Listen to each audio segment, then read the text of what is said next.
मध्य प्रदेश के छतरपुर और पन्ना जिले में चल रही परियोजनाएं, चाहे वो कैन वेतवा लिंक परियोजना हो, मझगांव मध्यम सिंचाई परियोजना हो, रुंजे लघु सिंचाई परियोजना हो, नेगवा सिंचाई परियोजना हो या एनटीपीसी हो, हर जगह हजारों किसानों की जमीनें, उनके गांव, उनका जंगल सब कुछ अधिकृत किया जा रहा है। पर इस पूरी प्रक्रिया में भू अधिग्रहण की जो प्रक्रिया है, इसमें व्यापक धांधली है, भ्रष्टाचार है, अनियमितताएं हैं, जमकर भ्रष्टाचार हो रहा है। सरकारी कर्मचारी, अधिकारी, पटवारी हर तरफ किसानों को लूट रहे हैं। जब हमने प्रभावितों के इस परियोजना संबंधित दस्तावेज प्रशासन से मांगे, तो कब ये परियोजना प्रभावित लोगों को परियोजना प्रताड़ित लोग बना दिया गया। जो आंदोलनकारी थे, शांतिप्रिय तरीके से आंदोलन कर रहे थे, आंदोलनकारियों को आरोपी और आतंकी बनाया जा रहा है।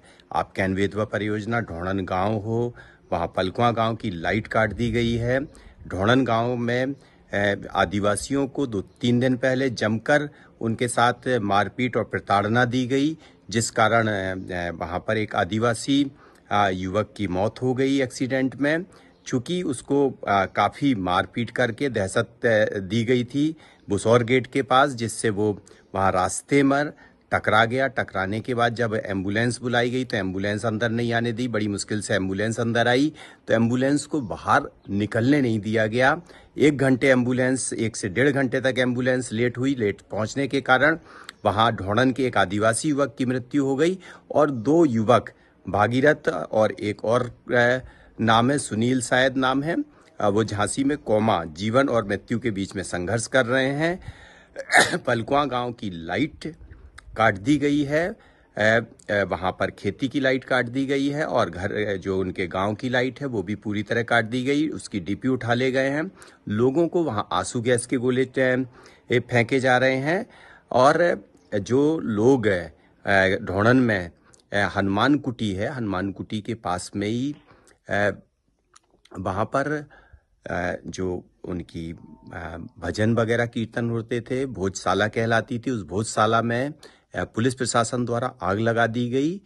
जमकर आतंक मचाया जा रहा है लोगों को ऊपर झूठे। मैं वहाँ अपनी माँ की तबीयत खराब, जेल से रिहा होने के बाद मुझे अनैतिक तरीके से 2 फर्जी केस में जेल भेजा गया था। एक से बाहर निकला, उस केस से किसी तरह अब जमानत दी गई तो मुझे गलत तरीके से गिरफ्तार करके वन विभाग द्वारा ले जाया गया। और उसके बाद अपनी माँ की तबीयत मेरी खराब हो गई, जिस कारण माँ के पास में पहुँचा और मुझे पता लग रहा है पेपर के माध्यम से कि मेरे ऊपर फर्जी केसों की बौछारें कर दी गई हैं। परियोजना प्रभावितों को परियोजना प्रताड़ित बनाना, आंदोलन कर रहे शांतिप्रिय लोगों को आरोपी और आतंकी बनाना, प्रशासन की ये चाल निश्चित रूप से बेहद शर्मनाक है। मैं अपने साथियों से अपील करना चाहूँगा कि ये सारी प्रक्रिया इसलिए हो रही है कि ये आपको उत्तेजित करना चाह रहे हैं, आपकी शादियों में विघ्न डाल रहे हैं, शादी नहीं होने दे रहे हैं, रिश्तेदारों के साथ मारपीट कर रहे हैं, आपके साथ एक गलत बर्ताव किया जा रहा है। मैं आपसे अपील करता हूँ कि किसी तरीके से कुछ दिन निकालिए, शांति से रहिए।